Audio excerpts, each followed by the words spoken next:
Hello everyone. Before we start, make sure to like and subscribe to the channel and leave a comment with Wario or from and what time you're watching. That way, YouTube will keep showing you stories just like this one. Now, let's begin. Hey guys, welcome to my channel. Today I'm going to be reading from the Just a Male subreddit, so let's jump right into it. I'm a 22-year-old girl. A month ago, I was looking on Craigslist to buy a couch for my new apartment. A month from now, I will be moving into my first apartment. I am so excited. Anyway, I found something I thought seemed like a good deal from the pictures. The couch seemed to be in great shape. The seller wanted to be contacted by email. His email was mexicampepe666@hotmail.com. I thought that was a bit off-putting, but I still went ahead and emailed the man with my offer. He responded within 5 minutes, accepting the offer and asking for my address. I honestly felt uncomfortable with his asking, but I did give him my address. I did not want a stranger coming to my house. I suggested that I just come to his house to pick it up, but he continually insisted that he come to my house. Eventually, I stopped responding, and a day later, he emailed me again, giving me his address. I didn't know if I should go or not, but it seemed like a steal. Almost too good to be true. And according to his address, he didn't live too far. So I got in my van and drove over to the seller's house. I immediately noticed that the house was a bit smaller than all the other houses on the block. When I rang the bell, a middle-aged man wearing a baseball cap answered the door. He gave me a huge smile and invited me in. I was immediately feeling uneasy. He led me into his living room and I saw the couch. Immediately, I saw scuff marks and small tears in the couch. It was not at all in the shape that it appeared in the ad. I commented on this and he just smiled and offered to lower the price. I told him I'm not interested, and here's where things started getting creepy. As I was making my way out of the house, he put his hand on my shoulder and offered to give it to me for free if I was willing to, quote, give something to him. I let out a disgusted grunt and got back into my car. I didn't even look up out the window. I just drove away from there. Quickly, but it doesn't end there. That same night, I was laying in my bed watching TV when I thought I heard somebody stomping up the steps of my porch. I muted the TV and was able to clearly hear the sound of somebody fiddling with my front doorknob. I jumped out of my bed and tiptoed over to the front door to look through the peephole. But whoever it was already gone. This was a month ago, and nothing has happened since, but I still can't sleep at night. I am 99% sure it was the man that was selling the couch. He must have followed me home. There's no way it was just a coincidence. I don't plan on using Craigslist anymore, and I'm still trying to find a new apartment. Thanks for listening. If you liked this story, please leave a like and subscribe to my channel. And if you have any story suggestions, please comment them down below. I'll see you next time. Bye. I was looking for a car to buy for my son for his 18th birthday. It was a big purchase for me, so I wanted to make sure I was getting a good deal. I searched everywhere: cars.com, eBay Motors, even Craigslist. Cars on those websites were all overpriced as expected. But Craigslist was the only place to find an actual deal. About a week into my search, I found an '03 Toyota Camry that seemed like a steal. It had 67,000 miles, number reported accidents or damage, and it looked to be in good condition for only $500. I called the seller, who seemed like a nice guy. We talked about the car for a few minutes, and he assured me that there were absolutely no problems with it. He said that he was the original owner and that he had taken very good care of it.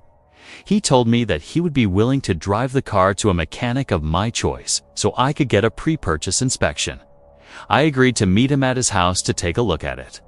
He lived about 10 miles from me, which was a reasonable drive.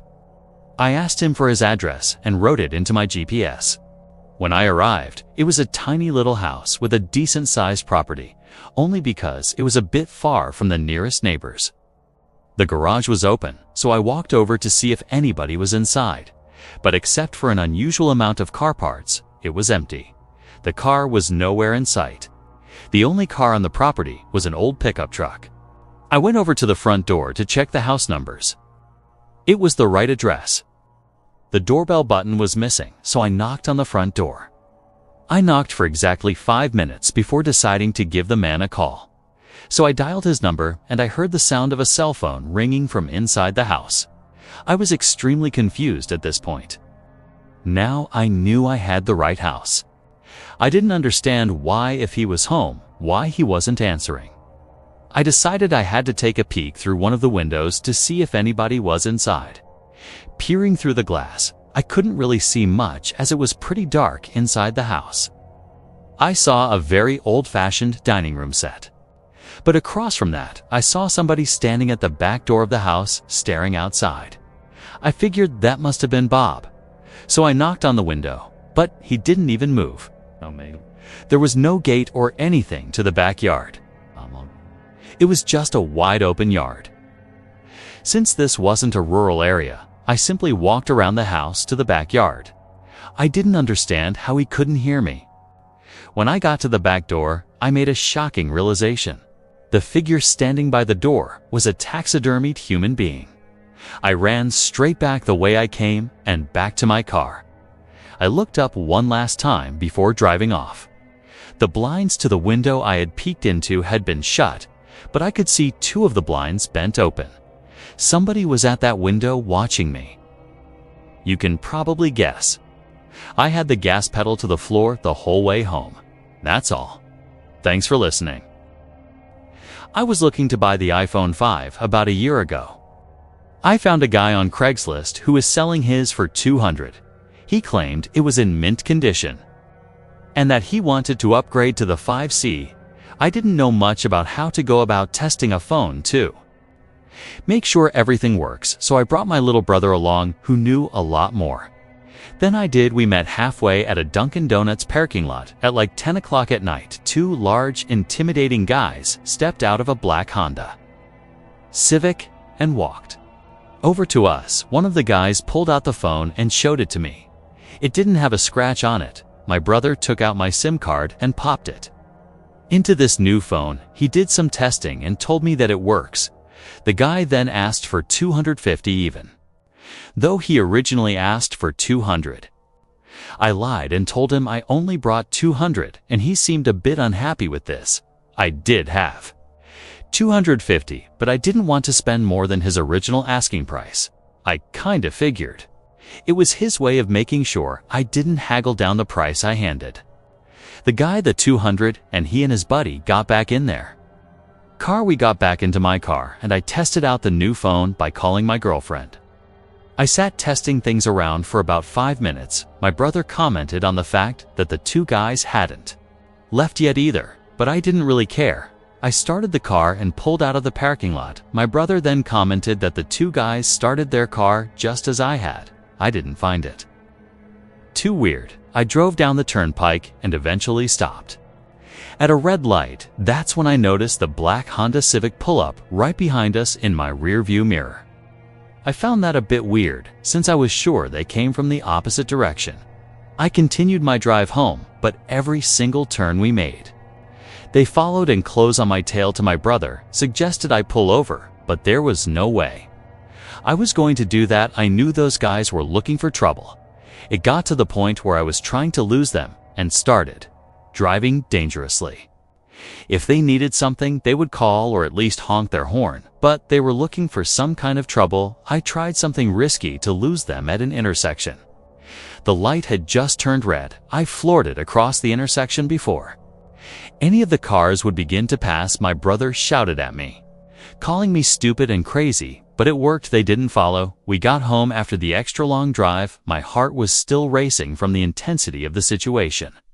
I was just happy I got a working phone for such a low cost. Later that night, I was playing around with the phone, trying to set some things up before going to bed. My parents and brother were already asleep at this point. And just then, the sound of 2 car doors slamming shut outside interrupted me. I looked out my window and I felt like my heart completely stopped. The black Honda Civic was parked across the street. I could only assume the 2 guys were already halfway to our front door. I immediately woke up my Dad and explained everything as quickly as possible. He got up, grabbed a baseball bat, and crouched behind the front door.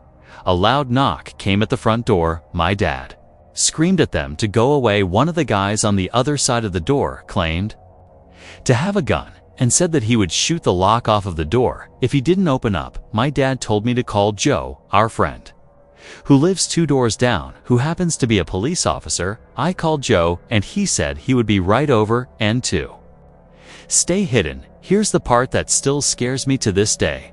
There was the sound of a silenced shot of a pistol.